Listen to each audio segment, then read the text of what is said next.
Oke,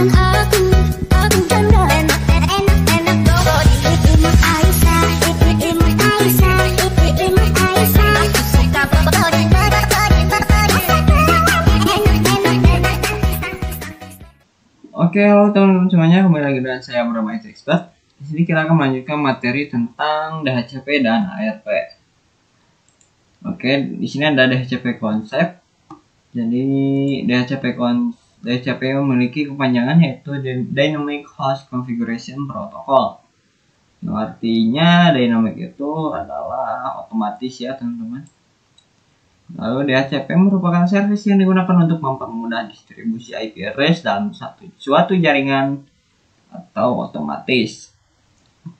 Jadi, dan di sini ada DHCP running dalam satu broadcast domain atau satu jaringan. Kita bisa implementasikan seperti ini ya teman-teman.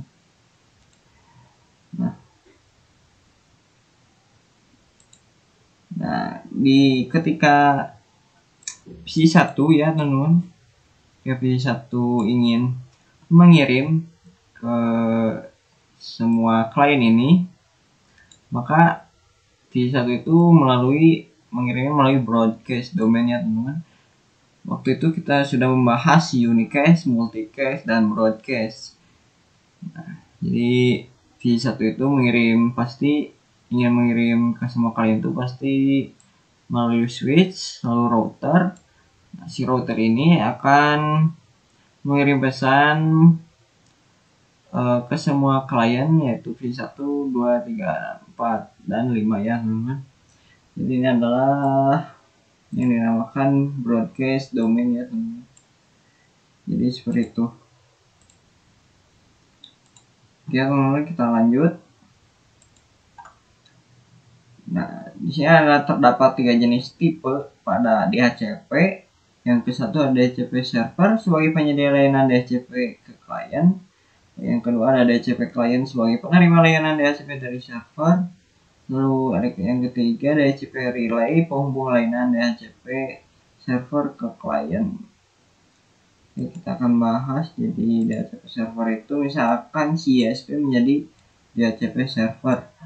Lalu si router itu menjadi DHCP klien. Nah, si DHCP server inilah yang membagikan IP otomatis ke si DHCP klien. Jadi si ISP membagikan IP otomatis ke si router ini, teman-teman. Ada juga di sini ada DHCP relay ya, teman-teman. DHCP relay misalkan ya, teman-teman. Di sini ada 2 router. Lalu ada switch ya.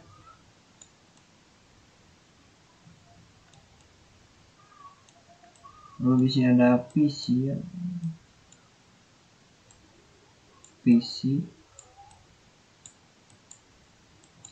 PC-nya ada 5.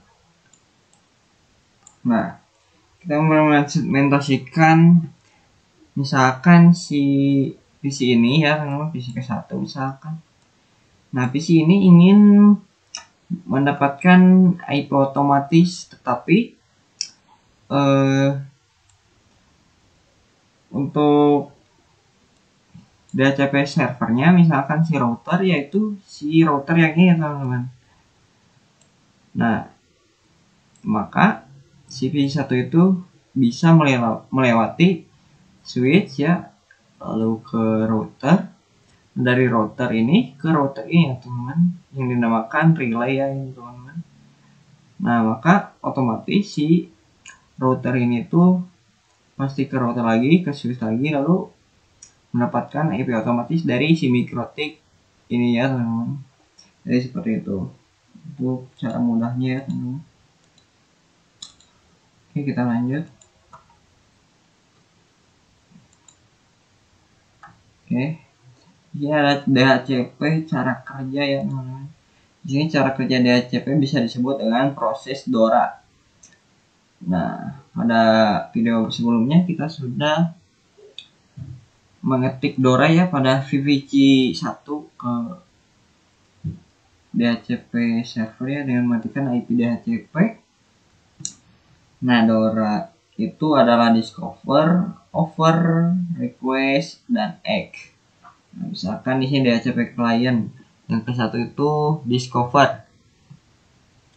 Jadi discover mengirim secara broadcast secara keseluruhan. Di sini server di mana ya? Lalu offer si DHCP server membalas dengan unique hash ya teman-teman. Jadi aku punya address ABCD, mau nggak? Nah, si DHCP client request nih secara broadcast, mau minta address lengkapnya dong. Nah, si DHCP server nge-egg membalas lagi dengan unique hash. Silahkan. Jadi si DHCP client ini mendapatkan IP otomatis di si DHCP server ini ya teman-teman. Jadi seperti itu.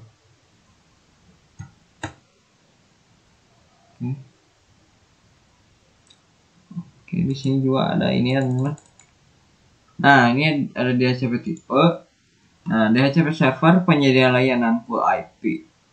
DHCP type. DHCP server penyedia layanan full IP.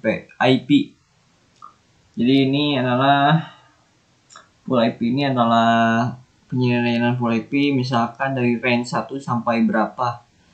Nah, di sini juga ada DHCP client penerima layanan IP dari DHCP server. Lalu DHCP relay penerus layanan dari server ke klien. Nah, di sini DHCP relay memanfaatkan DHCP server yang terpusat pada router lain. Nah, jadi misalkan di sini ada DHCP server full IP. Jadi di sini 192.168.88.0/24 ke DHCP relay ya teman-teman. Nah, di sini IP si ini ya teman-teman. Jadi si klien ini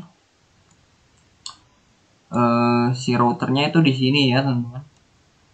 Nah, si router ini membagikan IP otomatis ke si DHCP relay melalui router lain, lalu sampailah ke si DHCP klien penerima IP otomatis ya teman-teman. Jadi ini yang dinamakan DHCP relay ya teman-teman. Di sini juga ada DHCP server ini.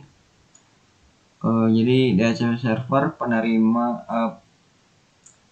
pembagi IP otomatis ke si DHCP klien ya. Nah, jadi seperti itu ya teman-teman. Nah, kita lanjut ke ARP ya teman-teman. Jadi konsepnya itu ARP kepanjangan dari Address Resolution Protocol, digunakan untuk mapping JP address layer 3, mapping IP address ini, mapping IP address layer 3 dengan MAC address layer 2.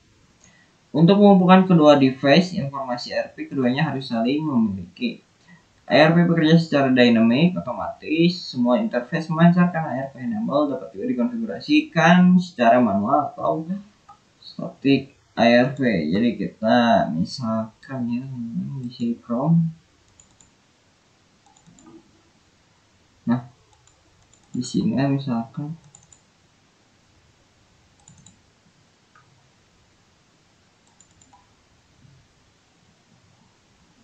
misalkan ya teman-teman,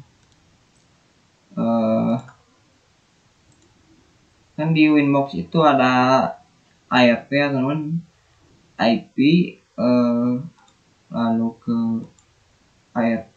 Nah, maka akan muncul ARP list ini ya teman-teman. Nah, ARP list ini. Nah, misalkan si PC1 itu addressnya 10.10.22.4.49. Nah, misalkan si IP address ini, si 10.10 ini ya, ping ke google.com ya teman-teman, google.com. Nah, maka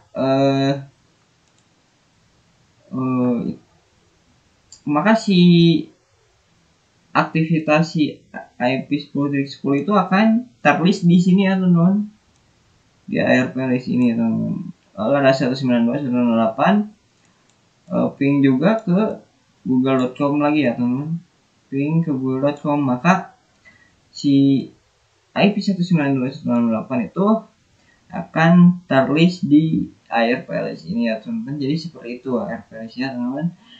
Nah dan juga 10.10 itu juga pasti akan ketahuan si MAC address-nya teman-teman, aktivitas MAC address dari 10.10 ini. Jadi MAC address ini adalah IP si 10.10 ini ya teman-teman, dan juga 192 ketahuan IP-nya ya teman-teman, yaitu 10FE yang dimiliki oleh 192. Nah, jadi seperti itu ya teman-teman. Di sini ada WLAN 1, interface-nya itu WLAN 1 10.10. Lalu untuk 192 Ether 1 WAN ya teman-teman. Jadi seperti itu ya teman-teman, semoga kalian paham. Oke teman-teman, jadi seperti itu saja untuk praktek dari saya ya, atau materi dari saya. Oke, semoga kalian mengerti. Sekian dari saya. Wassalamualaikum warahmatullahi wabarakatuh. Sampai jumpa di materi berikutnya.